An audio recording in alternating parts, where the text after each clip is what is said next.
So welcome back again, everybody, for another episode of the INTUNE podcast. This week, featuring one of my friends from Amsterdam, Sarina Demento, who is also the producer of her own film company. Now, I've wanted Sarina to come on the podcast because she's really somebody in my life who I see embodying the frequency of THETA in particular, which is really following your passion and your purpose, but also tampering a little bit into the beta frequency because she also runs her business with her partner. So I'm really excited to dive in this episode. All things film, passion, purpose, and maybe some relationship dynamics as well. So Sarina, welcome. Thank you so much for joining. Ash, thank you so much for having me. Totally honored to be on here. Thank you. Yeah, so nice. I normally start every podcast and just asking people a little bit to say who you are, how did you get to where you are right now, and give us a little bit of juicy info about you. Well, great. Okay. Well, first of all, I'm originally from the States. I was born and raised in New Jersey, but spent a majority of my life in New York. And I studied art, creative advertising in Brooklyn. And I actually was one of those people that thought that I was always going to live in New York. It was New York or nowhere for me. But life had other plans. I'm now living in Europe and absolutely loving it. But I started out in, the corporate America, trying to chase that American dream, and learned a lot about myself and the process. And, it's a journey, for sure. Just pursuing and finding what really resonates and what a lot of times you have to do what you don't like to know what you like. And that's really very much part of my story. And here I am in Amsterdam. You run a film company, an Amsterdam production company. Can you tell us a little bit more about that? It's called Four Bent Corners. Yes. What kind of films or projects do you guys work with? Right. So I co-own the Four Bent Corners production company. We're based in New York as well as Amsterdam, and we are a combination of commercial and documentary storytelling. And so we work with a lot of big brands globally. And one of the reasons why I love doing what I do is that I'm able to do it anywhere. So we can produce remotely. So during the pandemic, we were lucky enough to work on commercials for Australia. We shot in Jakarta. We did a bunch of productions in London last year, and it was all from Amsterdam. So I feel very privileged to be living in this kind of modern time where we're able to connect in all these different ways. And for most of my career in the beginning, I was working as a creative director at a marketing agency. And so part of my job was building teams and really finding synergy between creatives and making a little family, within the corporate agency setting. And so now I utilize those tools and apply it to my own business where I'm working and connecting with creatives from all over the world. So I do work mostly on the New York time zone, despite being in Europe, but I wouldn't have it any other way. I really, really do enjoy it. And it's just, I love creating. I love creating with people that are super talented and that are friends and whatnot. So we work all the time, but enjoy it. Yeah, this is something that, from knowing you also as a friend, you are just an amazing networker and connector with different people. I'd love that you brought those tools over from your corporate world back into your business. And you've just mentioned that you basically had to go through all the things you didn't enjoy for you to really figure out what you do enjoy. So what are some of the things that you've gone through and you're like, it's not this, it's not this, it's not this. Well, okay. So I was fortunate enough to graduate during the recession, which was pretty scary, to be honest, especially having, pursued a degree in communications design, right? At the time, our professors were actually literally buying us lottery tickets because they're like, you guys are fucked, like, good luck, because basically everything was going to shit in the States and globally. And so, I was graduating and I'm like, okay, I definitely want to stay in New York. I want to pursue what I have studied, right? So I kind of put that out in the universe. It's like, okay, I need a job that pays me well and that is, part of the tree of where I eventually want to be. That's what I said. It's like, and I wrote it down. And lo and behold, I attracted to myself a position working in pharmaceutical advertising, which for me was not ideal, but I had no idea what I was getting into. I was like, okay, it's advertising, it's creative, it pays well, perfect. No, not at all. I really realized that that was not something that I wanted to do for the rest of my life. I mean, the people that I worked with were lovely people, but it was just copying and pasting the side effects of, all of these adverse reactions to drugs and working on all these various accounts. Was an extremely important education for me. I mean, I think it really turned me on into the holistic world and that approach at a very early on and in my life. So for that, I'm very grateful, because also at the time I was on prescribed Adderall. And so I never really thought about the long-term effects of that, and was really using that as a tool to like push myself forward in my career. And then when I was working in this job, I really realized like, this is not sustainable. I got to figure out a different route. So even though I had the quote unquote like dream situation from the outside of like working in New York on Fifth Avenue, had my own office, Fifth Avenue and 14th Street, people are like, what are you complaining about? At least you have a job. And I was like, I felt guilty about being depressed, but I would literally cry myself to sleep at night because I just did not feel in alignment with what I was doing. And I just felt like I was wasting my time, wasting my life doing something that, wasn't, bringing me joy. Right. So, I used, at that time, I was really into the law of attraction and The Secret. And I was just really living and breathing all of that. And I'm like, okay, I need to put myself in a state of joy so I can attract more of that. Right. So how do I do that? Because if I sit in my desk and say, I hate my job, hate my job, hate my job, I'm going to keep attracting that. Right. So I started just like taking things off, the wall, like daily, and just being like, okay, by, May, what was it, 2011 or 2012 at that time, I will no longer be working here. And then May 28th, I was actually let go with a bunch of other colleagues because, they had lost a bunch of accounts, and I really had time to breathe at that time, and it was a gift. It was a blessing, actually. A lot of people felt bad for me, but I was like, no, I think it's an opportunity to really kind of figure out like, what is it that I want to do? Because I've been on this kind of trajectory of like, move forward, move forward, move forward, without really taking the time to reflect on what do I really want, right? Like not what looks good on paper or like what sounds good, but what do I really want to do? And so I just, it's just been a journey trying to figure that out. And, for me, when I heard about the idea of being a creative director, that really resonated with me, because I'm like, nobody really knows what that means. I can't really tell you what it means exactly, but it just, it's basically what it is. You get to work with a bunch of creative people and come up with ideas and kind of take the lead on it. That's essentially what it is, but it could be applied to film. It could be applied to advertising and print. It could be applied to graphic design. It's very broad in that way. And I do not like limitations and restrictions. So I really gravitated towards that because I wanted the freedom to decide, what I want to do. So I always kind of pursued art direction, creative direction for that reason. Mm-hmm. Yeah. Amazing. I mean, you've really touched on, I want to call this like a collective struggle, this whole aspect of, you may have the job, you may have the money.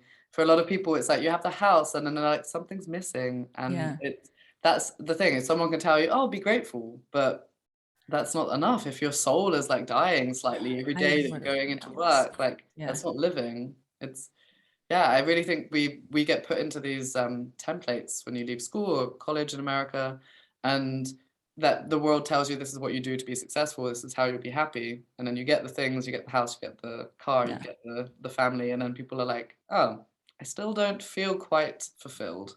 That's exactly right.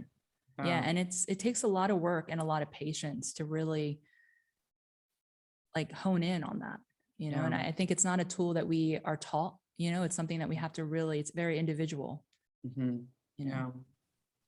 I wonder if this could be taught, in what way it could be taught.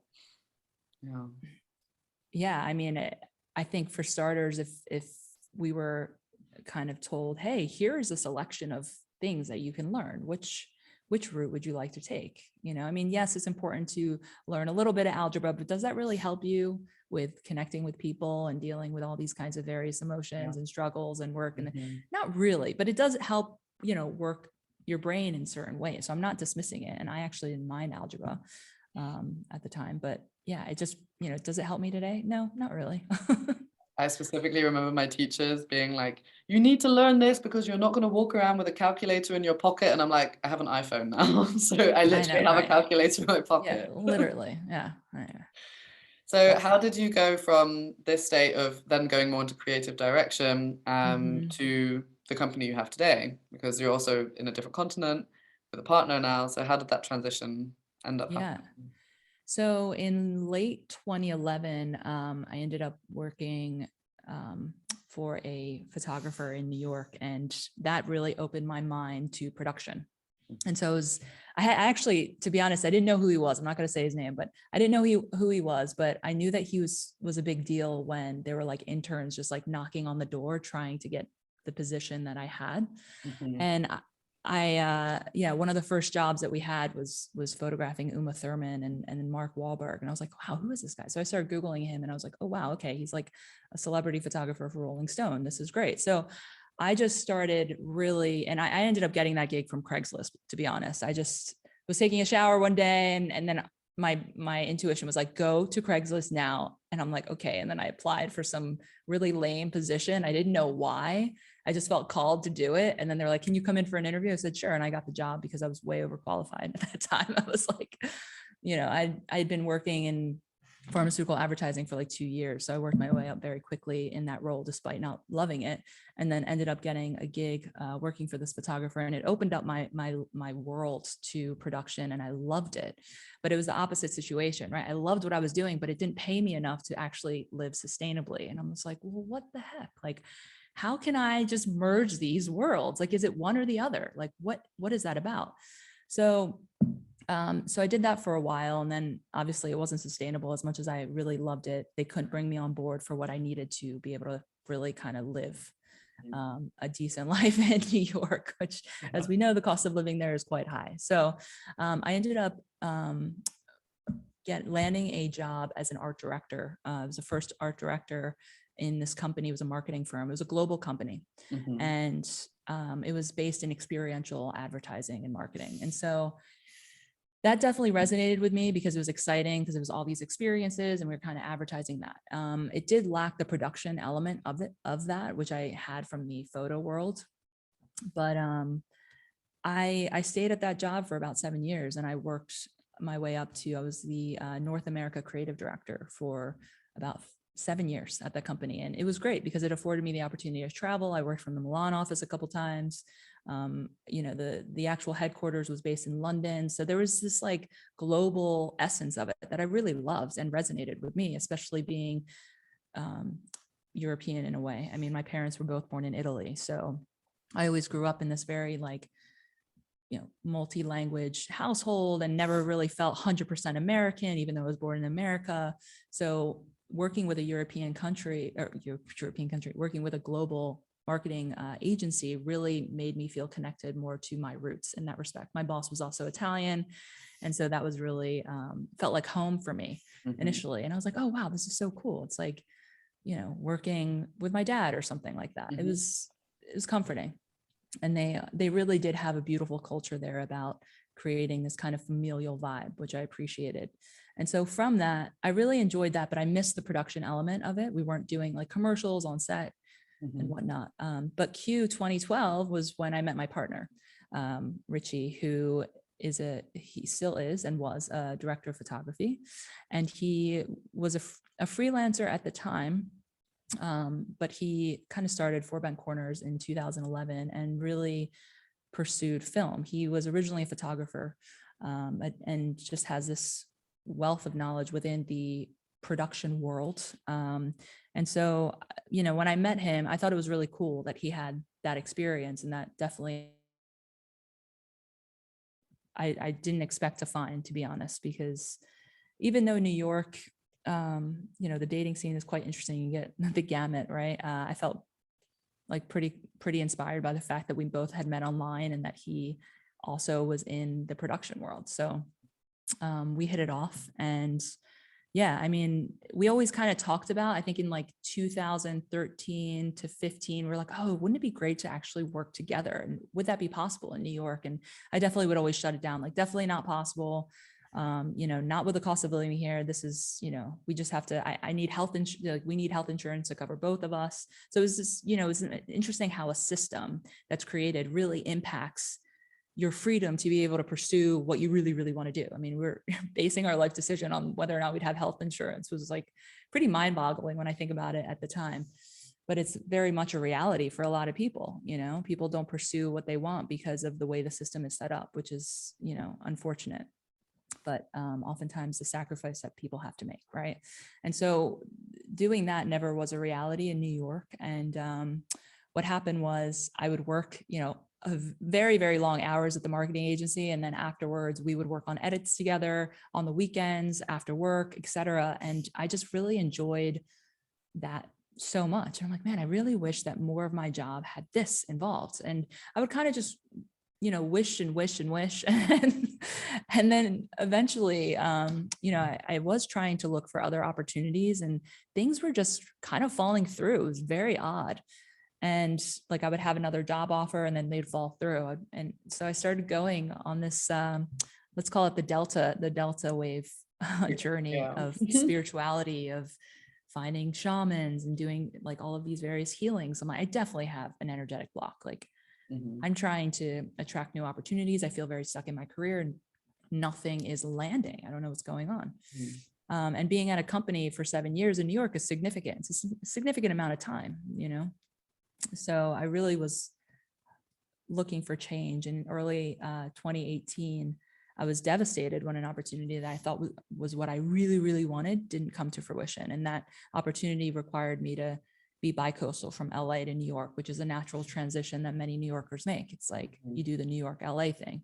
So I was like, oh, this is a dream. This is what I want. And then when it fell through, I just didn't understand. So February 2018 was a very dark time for me for that reason. But at the end of, well, not the end, it was August 2018 was the first time that my partner and I came to Amsterdam. We were visiting my family in Sicily and we're like, let's just do a little layover in Amsterdam, visit our friend who had just moved there, and let's just have a good time. No expectation of like moving, none of that. But our friend at the time, she curated this hyper-local experience for us and we were just blown away by the lifestyle here. And we were like, okay, what are we doing in New York? This place is great. Let's see if we can move here. And we just really, it was all from love. It was all from joy. It wasn't like, let's do this because this makes like sense for the books and like for our career. And like, this is what we need to do to reach this level of success. Like it was none of that. It was pure, playful joy. And it honestly had made no sense to anybody. Everyone thought we were insane. Yeah. I resonate with that so much because also for Amsterdam, it's like I left behind like the corporate ladder, a relationship, and I was like, I have to go. Like there's something really magical about that place. So I also really, I feel that. Yeah, it was the first time my partner and I were both like, because we traveled a lot. And when we landed in Amsterdam, we were just like, okay, this place is great. Like this place, I could literally see our life here. And the similarities in certain respects are kind of mind-boggling. When this is old Amsterdam, New York is new Amsterdam. And at the time before the pandemic, I just saw Amsterdam being like an extension of the West Village. I'm like, oh, it's just a hop, skip, and a jump over the Atlantic. Pretty easy, 6-hour flight overnight. This is doable. So it happened, and it happened quickly, actually, this move here. So it's pretty cool. And did you move here working for your company, or was this for something different? Yeah. So lo and behold, one day when we got back from our little stint here, I kid you not, I was joking in the agency and I'm like, we're moving to Amsterdam. And then somebody in another department kind of heard me and they yelled out, they're like, did you contact the office there? And I said, what? We have an office in Amsterdam? How did I not know this? So then I did some research and because it was a global company, they had a satellite office here. And so I called them one day just to see how the weather was, just to say, hey, I was just in Amsterdam and I really wished I knew that you guys were there because I would have come and visited from the New York office. And they're like, oh, that's great. What do you do? And I'm like, oh, I work as a creative director here. And then they're like, oh, you're kidding. We're looking for a creative director. We have been for 3 months. And literally my jaw just dropped and I was like, oh my God, this is crazy.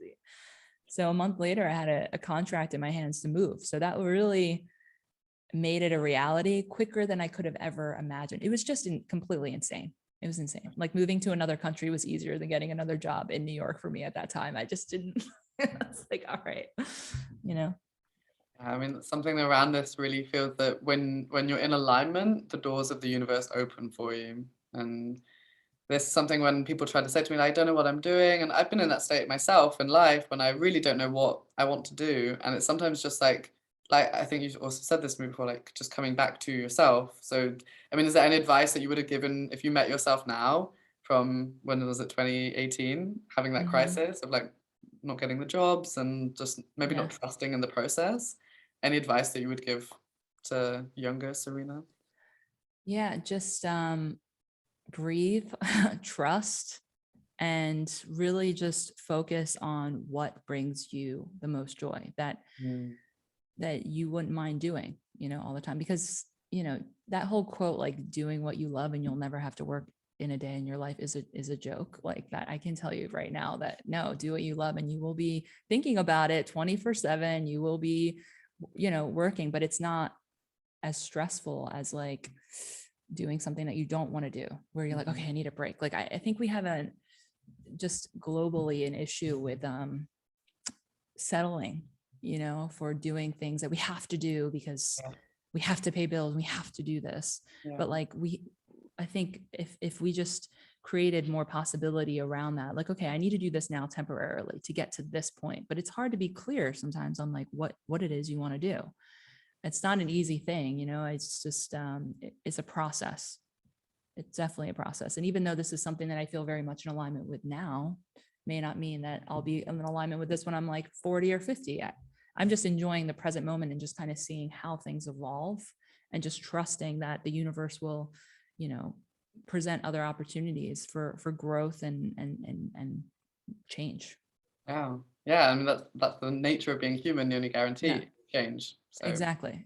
yeah, So yeah. So I mean, if you think of the 5 frequencies we have on Intune, you'd say like I have put you in, and we've talked about it. Like I feel like theta, which is direction.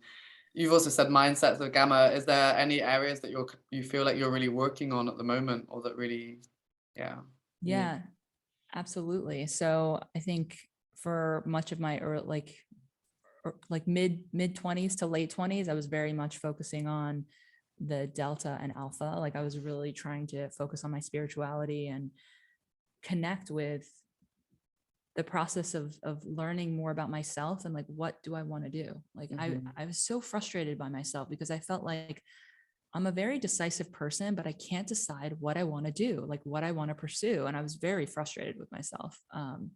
And so I had an intense yoga practice that I would do regularly. I would wake up at 6 a.m. and go to like a hot yoga session Yeah, and then go right yeah. to work. Like it was intense, right?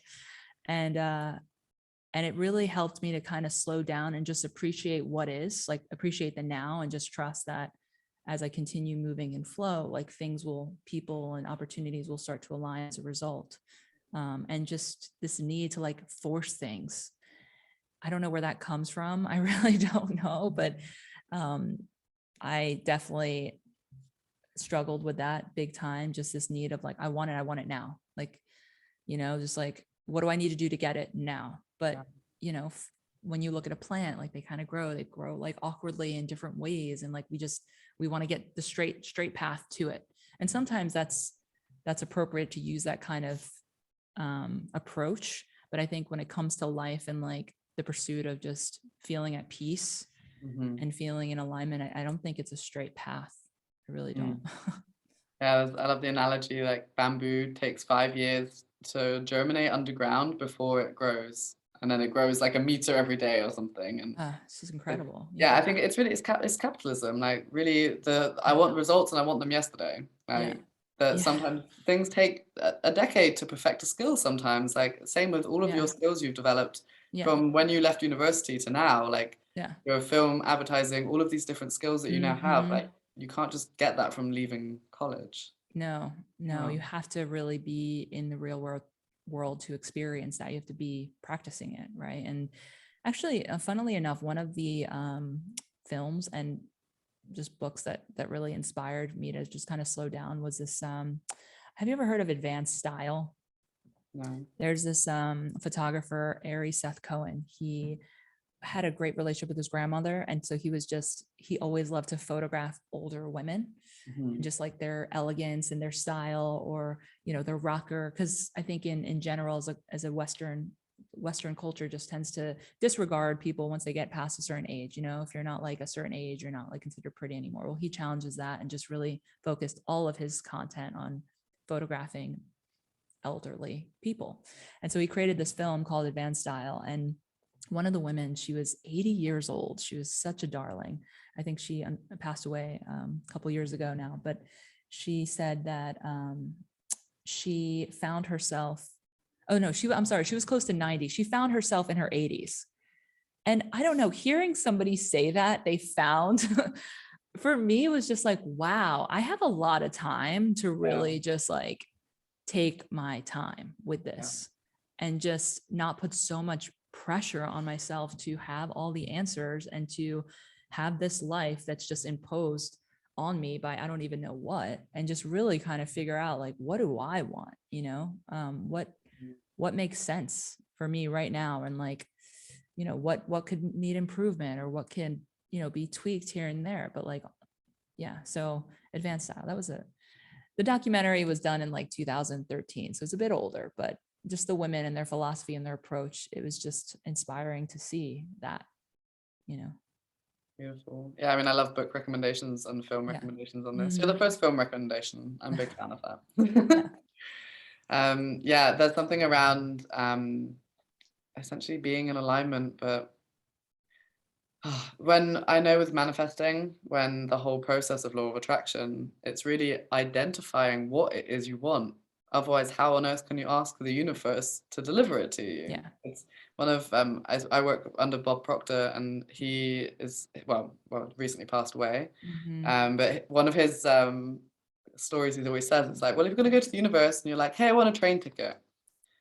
Cool, where to? Yeah, I don't really know. Like maybe somewhere with some sun. Maybe there could be like a nice pool. Maybe there's like a train station. Maybe there's this. But instead of just being like, hey, universe, I want to go to like Ibiza, where like I want to eat this and feel this and do this, and then the universe can like bring that into place. But if you don't know what it is that you want, and this is the whole process, like it's really the first step. It's the hardest question to answer. It's the first one on the course I did with him. It's like, what do you want? And everyone's like, I don't know. It's confronting because with that answer could potentially, for me, it was like, oh, am I limiting myself by like putting out exactly what I want? Like, what if something better, and I can't think of something better, and I'm just saying I want this, but then, that used to freak me out. It's like, it's a great exercise for your limiting beliefs to come up, because you're like, oh, I want this, and then if you have any paradigms that are like, oh, but I don't deserve that, or I'm not able to create that, or I'm not like, really, it's an amazing exercise to do. You'll have a brilliant mirror into your psyche where you think you can't do things, but you can do it. So, absolutely. Cool. Okay, that went a little bit off topic, but I've had so many manifesting conversations with you already before. It's like I feel like for people in my life, you have a very strong mindset around what you're bringing in, and reflecting on yourself and your work and your business. So I think the other topic I want to cover a little bit is the dynamic of also running your business with your partner, because some people say like, don't eat where I'm not going to finish the rest of that sentence, but you know what I mean? Like sometimes having a clear work-life difference, and maybe this is shifting. So how is this experience for you as well? Yeah. So funnily enough, I knew at a young age that I wanted to really just be in the creative world. Like I always knew ever since I could basically pick up a pencil. I don't draw so much these days anymore. I'm hoping to change that, but I just knew that being a creative was not a 9-to-5 job. And so it was super important for me to find somebody who was interested, had an appreciation, perhaps even pursued that as a career. I knew that was something that was important for me. And so I also was told a lot of times like, oh, don't ever mix business with pleasure. It never works out. There's just so much negativity around the idea of working with a partner. And, it's tough enough as it is. And then you add all these other kind of cliches, it doesn't make it any easier, but, we both like a good challenge. And, when we moved to Amsterdam, I ended up moving on from the position that I had received here. And we really decided to, okay, we're going to give this a shot. We're going to work together. We're going to see what we can do, because there's a little bit more flexibility living in Europe, with various costs of living, and also the healthcare system is a little bit different here. So we really wanted to give it a shot. And we moved to a new country. We started working together, and then the pandemic happened. Mm-hmm. And we were just like, was this crazy? Was this really not a smart move? And, like being, I guess, I wouldn't consider myself a type A personality, but maybe other people would, but I was just kind of shocked at how much was being thrown our way. And it was definitely very challenging, because I was 1 foot in, 1 foot out, for sure. Like I was applying for other agency jobs, and also just, doing this. I'm like, I don't know, can I work with my partner? We're both radically different people. Like we are so different.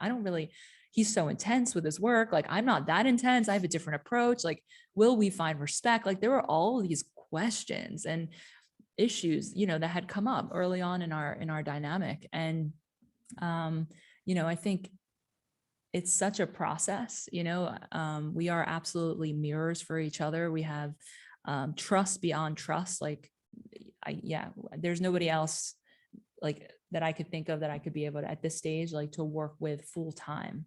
And it's been such a journey. And when I look back, it was not always like that. But I think uninhibited honesty, I don't like to use the word brutal, but being uninhibited with your honesty and communication, integrity, and just confidence in each other and yourself, I think are key ingredients to pursuing a business with your partner, right? Because when you think about marriage, and we are married, we got married in 2015, and we've actually been together for 10 years, which is insane when I think about how fast time flies. But, he had his life, I had mine. We would connect after work. He was always traveling for work. There was a lot of space and freshness in our life, and it always felt like very invigorating when we would, hang out. And now we went from that to, okay, we're like attached to the hip now. Like I know everything. Like we have breakfast together, like we're just constantly together. And it, sometimes it can be intense. And so, we absolutely support each other in terms of going on separate vacations at times, and just doing things that he loves tennis, and I like absolutely support that. Go, that doesn't have to be my passion. You do it. He would love for me to do it more often, but I'm like, that's your thing. Yeah. We have our own separate interests as well. And so also just communicating boundaries. I think we have at this stage a lot of respect for the way that we work. Our work is, he's a manifester, I'm a generator. We're both very different. There's like a sense of urgency with him all the time. I'm like, let's just like take it easy. And, I think one of the biggest challenges that we had, and sometimes still have, is like when you put your heart and soul into a proposal or pitch and then you don't win, it is hard, because you can't go anywhere for support. You're kind of just like both in this wah like energetic state of just like, oh, that sucks. And, we have to like go out for a walk and just like kind of brush it off like energetically. And, but then when there is that success, and when we do win proposals, it's the best high ever, because you're sharing it with the person that you did it together. And then you're both like, that was awesome. Like, that's great how you did that, and that approach. And that's what I get high on, like that kind of connection, because it is next level when we're able to experience that kind of connection. And it can be difficult at times, because like romance and things like that, it's hard to be romantic in the commercial sense of like how romance is marketed. Romance to us these days, it's like, hey, I folded your laundry, or like, hey, I put this away for you. It's like, okay, thanks, dear. Like, appreciate that. It's not like what it used to be in our relationship. It's just evolved. We evolve. And I think in the beginning of our dynamic, it was like very much like, I'm seeing you differently now. That's how we kept getting frustrated. Like, I'm seeing you differently now. Yeah. It's like, you're seeing my work my work persona, you're seeing all different types of me now, you know? And so, but the way we would say it initially was kind of like not offensive, but almost like, dude, I see you differently now, but why is this bad? Okay. We're just evolving, you know, we're working together, living together in the same house during a pandemic. It's not easy, but I mean, it's a credit to you both for having got through. Like, come on, like you could be sat here like, yeah, I hate him. Like, of course not. Like, it's really there are moments. Oh, we have our moments. Don't worry. I mean, initially it was very scary because, especially me being 1 foot in, 1 foot out, it just felt like every day my relationship and my career was like on a thread. You know, it was like all of this could just collapse, and that is terrifying. You know, because it's just like that's the risk that you take. And, you know, working with your mate is not for everyone, but it does require, you have to be on the same page with communication and just being able to accept and hear the other person and see what, you know, what they're saying, and working on that and being open to working with that, I think is very important. Yeah. And there's a dynamic in this also that, so I have 2 business partners, and we're kind of doing things in like a new way. Because realistically, like, even if I have everything with them that you do, just not the sex aspect. Like, they see my dreams, they see my hopes, they see that my shadows, my money mindset, my creativity, my work methods. Like, business partners also have this in mindsets. And I think really viewing our relationships without these binaries of like, okay, lover, business partner, colleague, I don't know, neighbor, like, to really start getting this a bit more fluid. It's also a lot of the things that work with you and your husband, people can also take that with their business partners that they're not having relations with their mom, with their dad. Like, it's really very universal concepts as well. So absolutely. Yeah. Yeah. Cool. Yeah, thank you for that wisdom also, because it's like a sneaky frequency. We were like, yeah, it's going to be just about like life purpose, passions, and living your joy. And you're like, I run my business with my husband. Like, this is also real. It doesn't get more real. I mean, wow. Like, it is just like, but you know, it's also important to have that space and that boundary as well. You know, it's just different.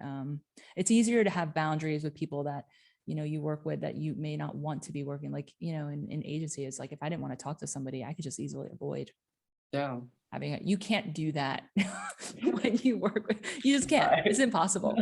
It's but yeah.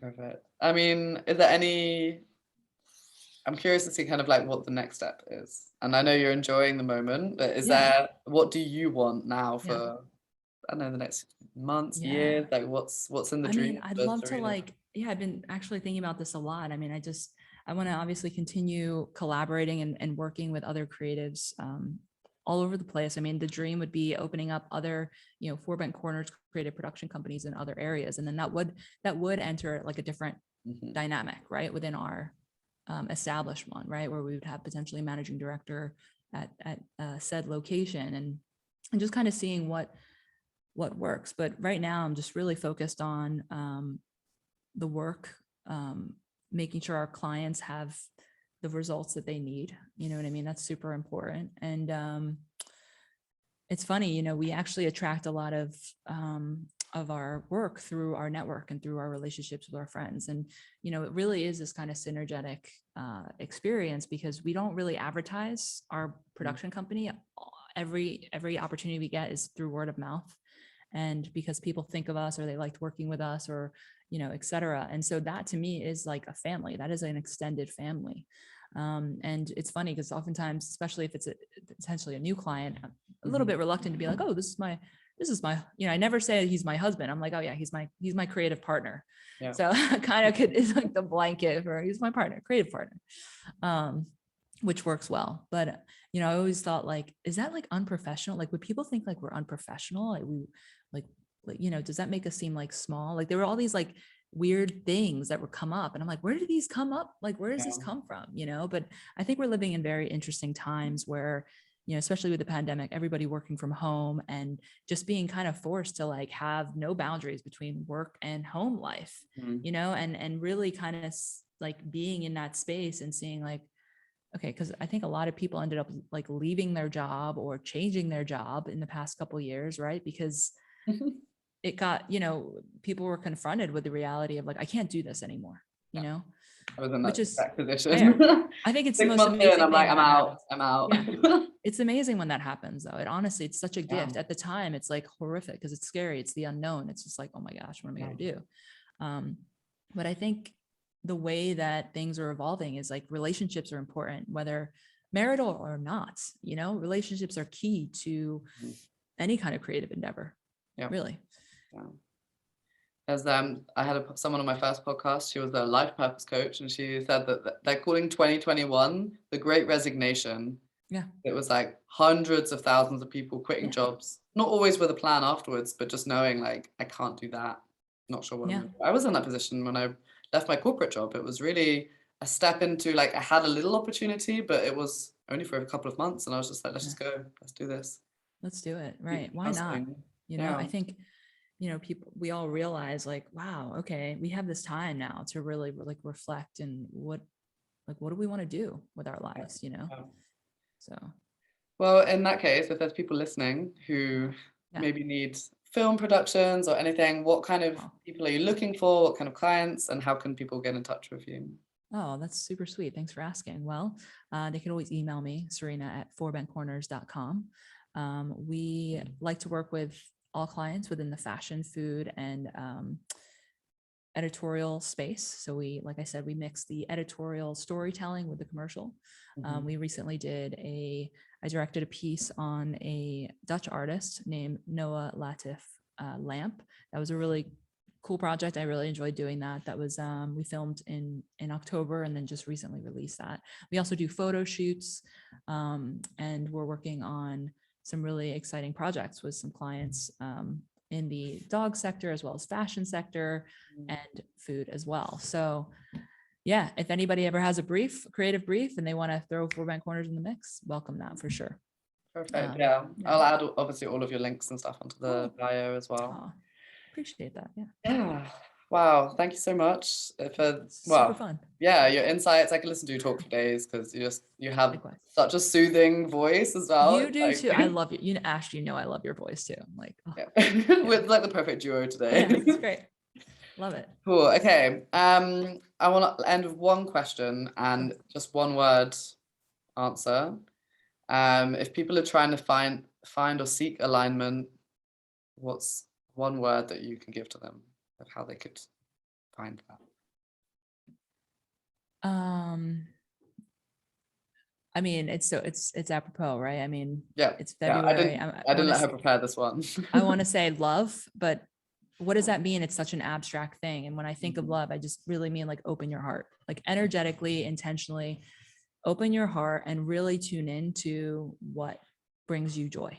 That's what it's about. Beautiful. Yeah. Oh, I love it. Well, I want to thank you again so much. And for everybody else listening, we will see you on the next episodes.